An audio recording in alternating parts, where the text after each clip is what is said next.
It's a total rip-off, allegedly. The latest from our daily newsletter at podnews.net. An anchor podcast called Soldier of Misfortune has been accused of being a shameless rip-off by Brendan I. Kerner, a journalist for The Atlantic, who wrote the story.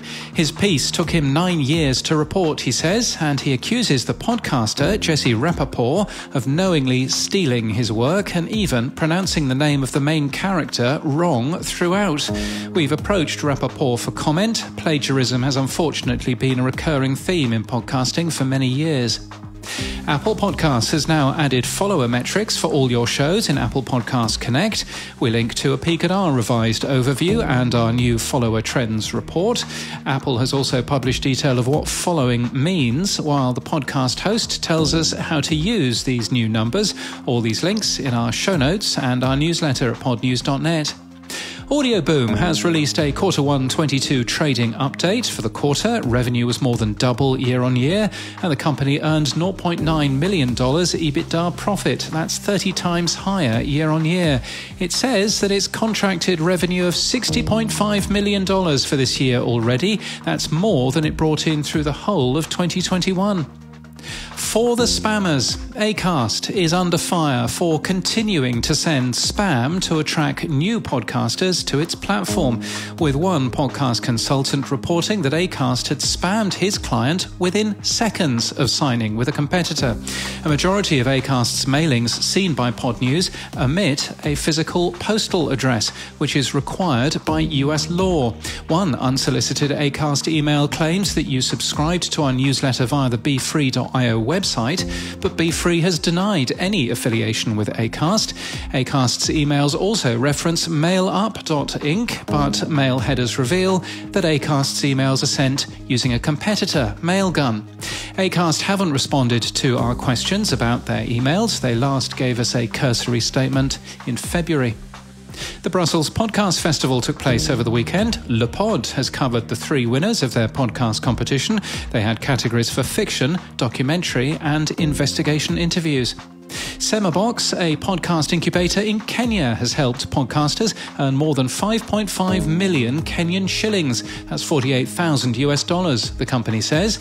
Blueberry has added account sharing, allowing additional users and permissions for shows. A new podcast awards for Africa, the APVA Awards, are open for nominations, and our podcast pages now feature trailers where they exist in your feed.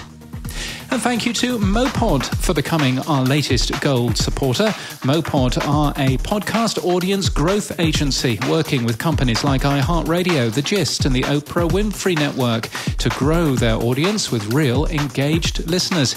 You should be a supporter of Podnews too and follow their excellent lead at podnews.net/support. And in podcast news, Code Switch, an NPR podcast on race and identity, has received a $600,000 grant from the CPB. Goodniks launched today, a podcast that explores the journey and meaning of doing good in the world. Hosted by Annalisa Enrile, the show follows 10 people who spend their lives doing good in one way or another. It's from New Playbook. And Mark Pesce, The Next Billion Seconds, has found a new home at Ample. It's hosted by Pesce, who's a futurist entrepreneur and author. There's a trailer coming up. And that's the latest from our newsletter. To read all the stories and subscribe, we're at podnews.net. The choices we make today shape our world tomorrow. G'day, I'm Mark Pesce. My podcast, The Next Billion Seconds, answers your questions about the future. To make the best decisions for ourselves and our families, we need the best information. Should you buy Bitcoin? Maybe.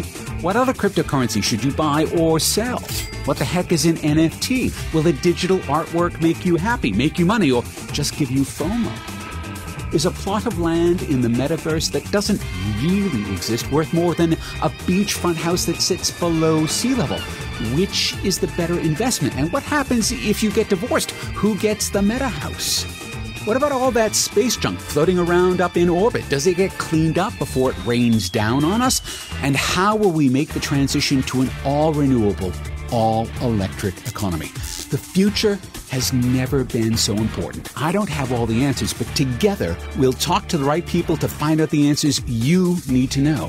What you can do today to contribute to a better tomorrow. That's on this season's journey through the next billion seconds. Join us and listen on your favorite podcast app.